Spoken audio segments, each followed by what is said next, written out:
Hi, it's Chris Watkin here. I'm with Adam Day. Hi, Adam. You used to be the boss man of Hatched.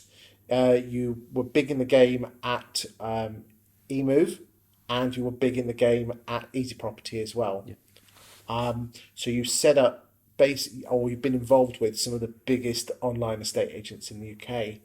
What I want to do today is talk to you about what you consider as the future of estate agency and why you've gone into bed with EXP, who is an American estate agent with over 20,000 estate agents in America. So let's kick off. Why did you join EXP?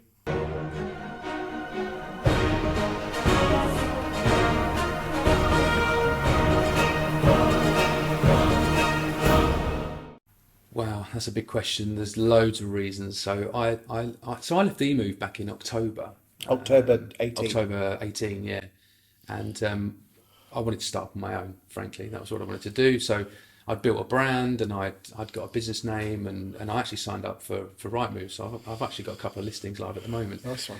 But so EXP got in touch in January, started talking to them, and I actually thought they were going to be like every other overseas company that I've ever spoken to. And as soon as they heard our average fees, that they'd disappear because that's what most of them have done in the past. Okay. But one of the things that I'd been offered a few jobs by other agents, but it was always working for someone else. There's always someone else's name above the door, and I wanted my name above the door. I felt I could create. Got a nice name to enter, Adam Day Estates. Yeah. I like the name Adam Day Estates, but I'd actually called it Belt and Braces. There you go. That was the name of the business that I'd called it. But anyway, so I wanted my name above the door, or a name that I'd chosen, and me to run it, and me to be in control of my own destiny, as it were. And actually, EXP allow that. So when I started talking to them in January, I thought, oh, here we go again, another company. Just another Remax or Keller Williams. Yeah, essentially is what I was thinking, yeah. So, Okay. but they said, no, that's not the model. The model is that we empower the agents to have their own business, their own brand, their own name above the door, and they are truly self-employed. They do work to their own, they dance to their own tune, work their own hours, and so I said, okay, let's talk some more. And so yeah, that was why I got into bed with them. There's a whole myriad of reasons, but that was the number one thing for me. It was all about empowering that individual agent to be the agent in their town, and work to their own, dance to their own tune, as I say. Do you think British estate agency needs changing? And do you think agents need empowering? Yeah, probably I've spent the last 22 years in estate agency working for a brand and creating my own brand, Hatched, and I was a big believer in the fact that the brand was important. Okay. I still think the brand has an impact. I still think it has to, Okay. look nice, and like the logo, and you have to speak in a certain tone, the tone you want to be received in, by the consumer. But it's not all about the brand, in my opinion. Now that sort of shifted over. I look back now, and I had to delve deep into my, my conscience, I suppose, when I was talking to EXP and think, okay, does this actually work? But actually looking back, when I was running Hatched, we were good in Hitchin because I was in Hitchin. I'm a half decent agent. We were good in Sheffield because the guy in Sheffield was a really good agent. We weren't good in other areas, and that wasn't because the brand wasn't well received in other areas Okay. and not Hitchin. It's because the person we had in other areas wasn't quite as good as the guy in Hitchin or Sheffield. Now you had the big American boss come over from America to London a few weeks ago. What did he particularly say about UK estate agency, and what was his personal opinion? Well, firstly, it was really clear that this is not an American company. It's a UK-based company run by UK agents that happen to be founded in America. So one of the big mistakes I think US agents have made is by, invading the UK with a load of US Yes. realtors, to try and impose their methods and operational, processes on the UK, which just won't work. So we're not going to be doing that. The one thing he couldn't believe is how much agents get paid. That sort of typical 5 to 10% of the commission, that the consumer pays goes to the agent. And he said, what is that 95% going to? It's going to, having a roof above your head, fine. It's going to Rightmove and Zoopla, but really, what else is it going to? The agent, the individual agent, the experienced sales manager, the senior negotiator, even they're going out valuing the houses, they're listing the houses, they're arranging the viewings, they're negotiating the offers, they're selling the properties, and they're spotting the opportunities of other potential instructions. And he just could not believe that that agents in the UK were happy to settle for 5%, 10% of the commission in terms of payment. And going back to that sort of point of empowering the individual agent, he couldn't believe that sort of he felt was a bit of a brainwashing. And now having spoken to him, and I'm looking at it thinking, yeah, do you know what? Actually, those individual branches, those brands have brainwashed the UK agent into believing it's about the brand, and not empowering them to believe it's about them. And I think that's really resonated with me over the last few weeks and months since talking to EXP and working with them. But there is in the UK, there's an awful lot of people who are employed who are scared to go self-employed. What if I can't pay my bills? Those sort of things. What would you say to those people? Everyone's got the fear. I've got the fear. I've got the fear sitting here with you, Chris. That nothing to be afraid about. Nothing to be afraid of. Everyone's got the fear. Someone said to me the other day that they don't believe that the Brits are very entrepreneurial. I just don't buy that. I don't think that people are either entrepreneurial or they're not. The first part about being entrepreneurial is getting over the fear, and that is the number one thing. You did it. You left or you were made redundant, if I remember rightly, and you probably had the fear and thought, oh, should I go back into just estate agency and just be another estate agent?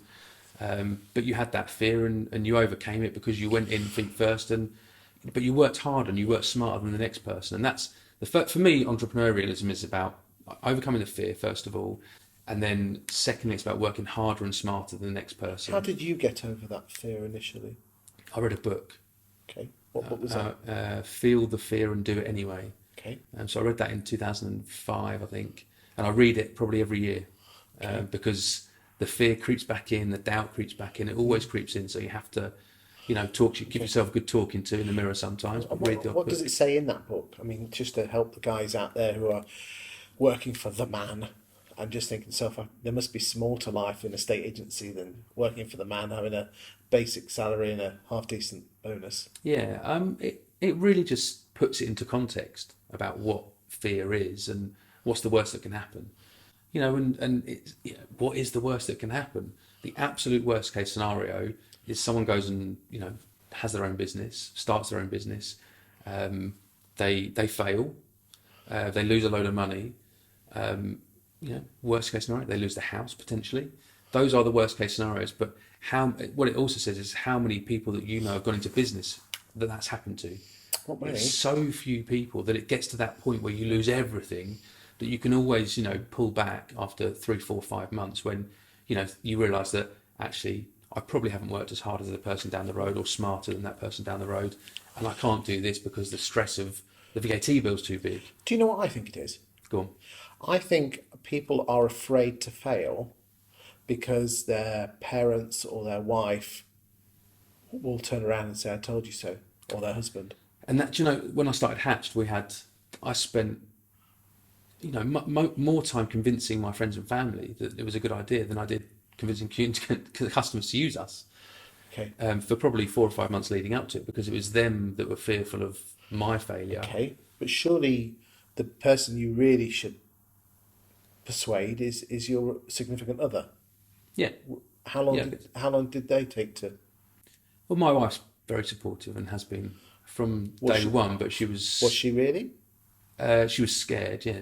She was scared, yeah. Absolutely petrified, but she held it in quite well. Okay. But yeah, she was definitely, How very did she scared. feel at the time? Hesitant, apprehensive. Do you really want to be leaving a secure job where you've started as a junior neg, built up to become a sales manager at a relatively young age, had the opportunity to maybe become a partner of that business at some point in the future. That's what the promise was, which actually would probably never have happened. So what decision back in 2004, 2005 made you say, I've got to do this? Was it a straw that broke the camel's back, or was it something else? No, it's probably desire to, have my own business. I've always wanted that. I always wanted to have my own business and be in control of my own destiny. Okay. Have the freedom to work when you want, live when you want. And that was the driving force, really. Have you seen others set up their own business and not do very well and go back into employed life? Yeah, not many particularly. But what did they do that they should have? What didn't they do that they should have done, and vice versa? Well, I think there's. Oh God, we're opening a can. I'll open a can of worms Yes, here. please do. But if you look at the online agents, the typical online agents that we've got in the world at the moment, their agents are all self-employed. There's one of those agents are offering the self-employed agents a retainer, and so probably the mistake that is being made is by those online agents by offering a retainer, because it's then easy. Do you think they really are? I mean, they might be legally self-employed, but they don't act self-employed, do they? Or think do they? Well, I don't think so. The conversations I've been having is that those Don't agents. mention any names, but you must. I know you're talking to an awful lot of agents who are in the online sphere. Yeah, I'm talking to online agents. I'm talking to frustrated sales managers, area directors, regional directors. But the self-employed agents, what amazes me is that they have to have 3 interviews. They have to ask for holiday. They are expected to work every Saturday. They're expected to hit certain targets. That's not self-employed. That's employed, but How are they feeling? How are the online agents feeling at the moment? The ones that you're talking to? Frustrated at some of the investment being pulled back. Frustrated. So a lot of the conversations I've had actually with all the different coloured online agents are, it's not worth my while to go out and do this for 250 quid per listing, because I'm having to go out and I thought I'd have my own business and I'm doing it for 250 quid per listing. I'd much rather look at it and try and earn a bit more money. So that's the frustration, is the money. I think frustration is that sort of sales pitch of the work-life balance, when actually. Do you think they feel a bit worthless? That they're worth more? Yeah. Because I think they probably realise in a way what I'm saying. Okay. Is that it's about them. The reason that they're good in one area is because of that agent, and the reason they're not so good in another area is because that other person's not quite so good. You say they've got frustrations. Do they have any fears? Well, they would have had fears when they started Okay. at their self-employed role, but what the online agents did really well is because they charge up front or charge regardless. I got told off the other day for saying they charge everything up front, but because they don't, but they charge regardless. So therefore, the agents are earning money on listing. So it's a much lesser jump to go into a business where you're earning 250 quid on a listing, because your listings are going to come within a few weeks, whereas that commission on selling a house is not going to come for 3 or 4 months. So there is a gap there. Okay. Going back to your question of what made me, I suppose what helped Hatch to grow and other agents haven't, is because I was on the hook. I really believe that. I really believe that You had skin in the game. I had skin in the game. My house was on the line. I put my money in. My business partner put cash in. We were on the hook for 30,000 quid when we were 28 years old. Back then, that was to start up an online estate agency. Starting up a high street agency is much more expensive. And starting up an estate agency nowadays is just generally more expensive, whether you're working from a shop or a branch or home, because of Rightmove's cost. Back then it was 350 quid a month. But obviously that's where EXP are trying to help. We take on a load of those costs, and we're probably still a £20,000 investment. But as I say, if you have that skin in the game, I tell you what, it makes you work a hell of a lot harder and a hell of a lot smarter. Bring it back to, we've talked about the fears and the frustrations of online estate agents. What about the estate agents in the branches, the valuers and the branch managers? How are they feeling at the moment? I think, again, a lot of them are feeling frustrated at not being, they feel like their wings are clipped. They can't go out and, express themselves, I guess. They are part of a very rigid process. Is that corporates, independents, or a bit of both? I think corporates in the main is that quite rigid structure of what you can do and what you can't do. I think independents, the frustration from independents is that, like I was in 2005, the next person up from me was the partner. Yes, I was told. You're almost waiting for dead man's shoes, aren't you? Well, yeah, exactly. And he's still there now. Paul, I love Paul. He's one of the best agents I've ever come across, and I still talk to him. But he's still there now. And if I was still there now, I'd still be a sales manager there. There's no question. And I'd be having a nice, fairly easy life, but I'd be working every other Saturday, and but there'd be that frustration of not being able to have my own business, have my say in the business and how that should be Making run. your own mark. Yeah, exactly. Yeah. What about the area managers and divisional directors? That those sort of people. I know you're talking to plenty of those. What sort of fears and frustrations have they got? Very similar to that. That's just that rigid structure. You know, the area directors and regional directors come from the back of corporates at the moment. That's that corporate structure, and but they are feeling frustrated. I think they're feeling a little bit concerned about the market. So there's a few that I've spoken to, specifically AD level, but all levels, where they've said, well, you know, if the market contracts, then, you know, and Brexit kills it or whatever happens, you know, we're near that cycle. Some people are saying, you know, we're near the cycle where the market crashes in 2021, 22, whatever people are predicting. So people are now thinking, hang on a minute, should we get out and do something on our own to overcome that when it does happen, rather than just being made redundant in 2 years' time? Because that's what a lot of people are half expecting. So, do you think UK estate agency therefore is in imbalance between the brand and the person then? I mean, I've gone on record to say that I believe in the next 10 years, 30% of estate agents will be using the self-employed model. Mm-hmm. I believe it isn't I don't believe the future is the online model. I believe it's the self-employed model. Why? What does EXP offer that others can't? So it's all about that branding, that name above the door, but the CRM, the technology. You know, we're a tech company. That is how we see ourselves. So you wouldn't be branded as EXP. Now, again, I must stress, I'm not being paid to ask this. Adam's a mate of mine. I've always found him really interesting, and I just invited him up to the studio just to chat about it, but I'm not being paid. You can confirm that, can't you? Can indeed, yeah. Buy me a pint there next time I'm in London. Yeah, what exactly are you offering agents on your self-employed model? And I'd be interested to note how it compares. Now, I don't want you to mention any names, but I'm allowed to mention names. How it compares with the likes of the Keller Williams model, or the model that Sean Newman and others are doing in the country on the self-employed model. Talk to me. So agents can come on board and they can choose their own brand. We give them a personalised website, so that website has their own property search in there, you know, about us, contact us, all that sort of stuff. We give them a CRM. We're using one of the most recent CRMs in the UK called Loop.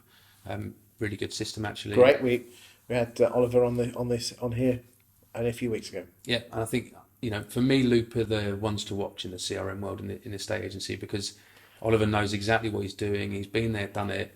He's talking about open APIs. You know, we're able to build stuff on top of that, like the sort of the nurture sequence email journeys and some other cool stuff like that. They get Rightmove and Zoopla, and then they get 70% of the fee.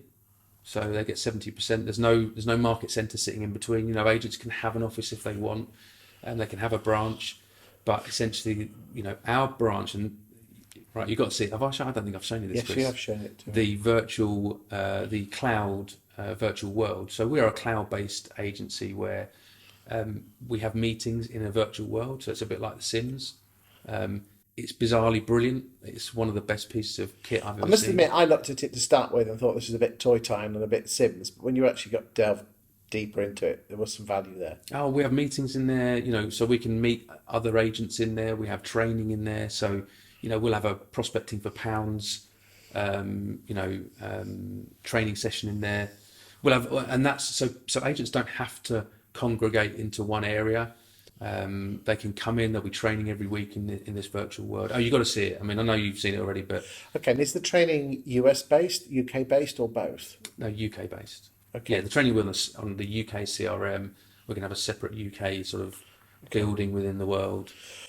The virtual world. The virtual world looks a bit like The Sims, doesn't it? But can the, let's be honest, the Americans do offer some good marketing techniques and some good scripts. Do they have access to that?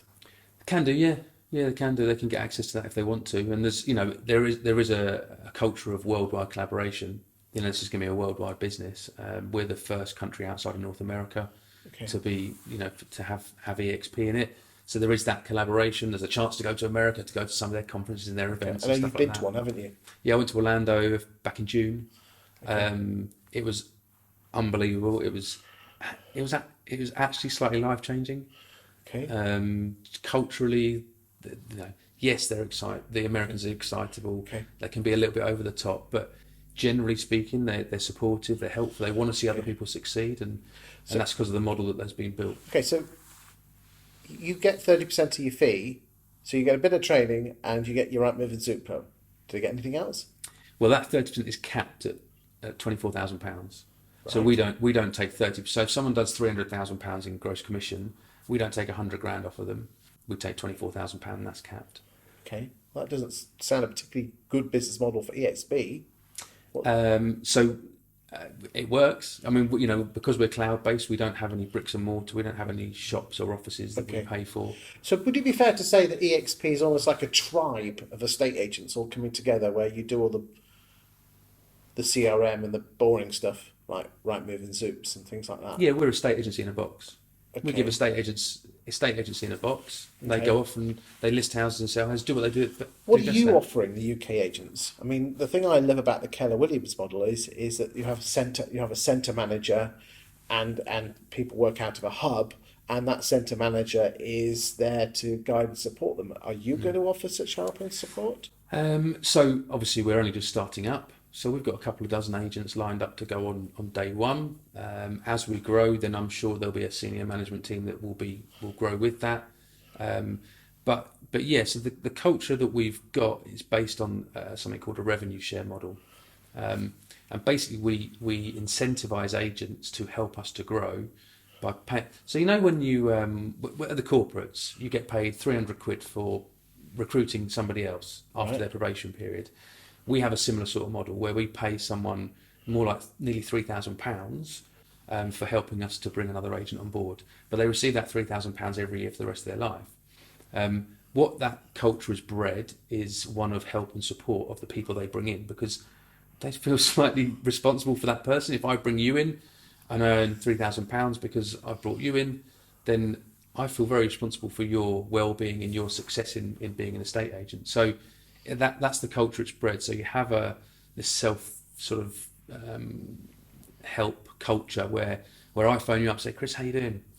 Oh, I'm really struggling, Adam, with winning any instructions. Okay, have you tried this? Have you tried that? Have you spoken to your vendors about bringing their prices down and stuff like that? So it's not a case of just earning money, it's a kind of a two-way street of you feel obliged to help out.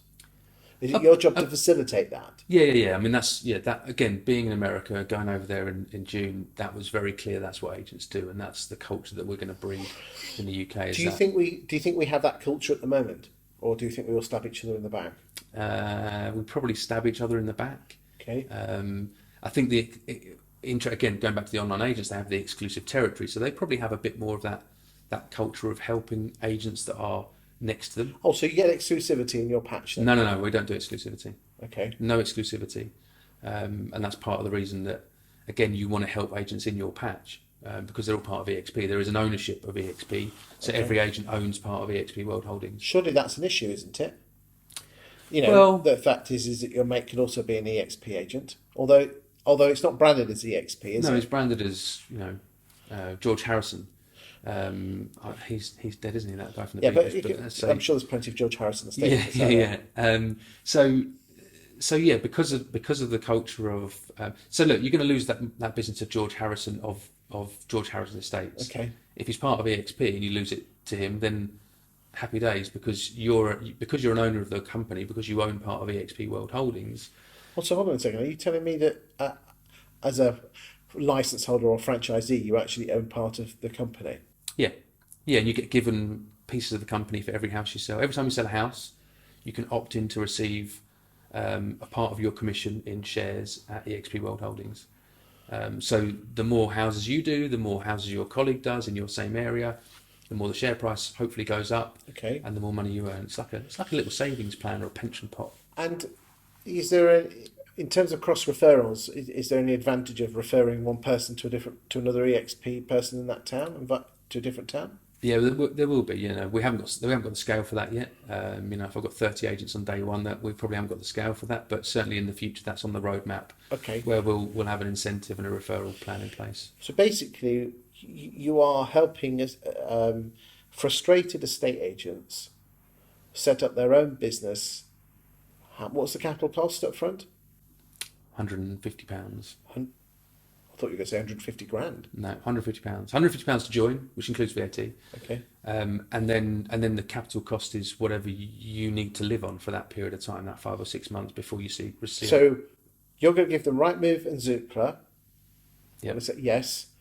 And the deal is that you take 30% of the fee with a cap up to 24 grand, and you'll basically guide and support them. You won't do it for them, but you'll go out there, give them some guidance. I mean, I'm assuming you're going to get all the 30 together every once in a while just to share ideas. And Yeah, we'll have an agent advisory council. So we'll have 12 agents in a room. When I'm up to 100 agents, how many agents we do can some up regional to. stuff. People love that. Yeah. We'll do we'll do a main one, and then we'll do a regional stuff as well. But there's not going to be regional managers or regional directors in place who are sort of conducting. Okay. That'll be. I will help with that sort of stuff. I'll facilitate that sort of stuff. Are you going to help them with business generation? So we are going to, for the first probably 30 agents for the first 3 or 4 months, we are going to be helping with some Facebook, some advertising. Now, again, I said earlier about having skin in the game and being on the hook. So we're not going to pay for all of it. We're going to have the agents pay for the ad spend, and we'll pay for the management of those Facebook advertising campaigns. So that could be with one of the well-known Facebook advertisers in the UK. But yeah, so we're gonna be on the hook, and the agent's gonna be on the hook. And I think that's a much fairer way of doing it, is if we're both contributing towards that spend. Good stuff. Is there anything else you want to say to UK Estate Agency about the EXP model? I genuinely think it's, there's been loads of chat in the market, including from yourself and many others, and Sean Newman's been doing this for a long time now, and it's finally starting to come to fruition. And that's thanks to Purple Bricks, in my opinion. I'll doff my cap to them. They certainly disrupted the employment model of estate agency in the UK. And 10 years ago, if me and you had sat down, I don't think me and you would have ever have envisaged a time where self-employment was a thing in estate agency. I think 5 years ago, Purple Bricks have started driving that.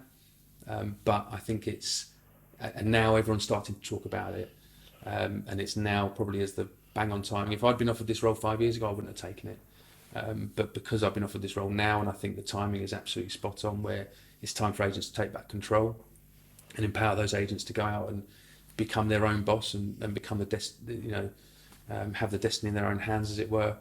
Put their money where their mouth is. Put their money where their mouth is, but reap the rewards at the same time. It's not all about the brand they work for. It's about them as individuals, and they're the ones Making that can. a difference. If they back themselves, they've got to back themselves. But you've only got to sell 4 houses a month at £3,000 a fee, and you earn over £100,000 a year. I would be able to do that every day of the week in my hometown of 15,000 chimney pots, and I reckon most agents around the UK would back themselves to be able to go into their town with all the tools they need, without any of that tech cost and all that stuff that's taken away, to go out and list 7 or 8 houses and sell 4 or 5 a month. That's right.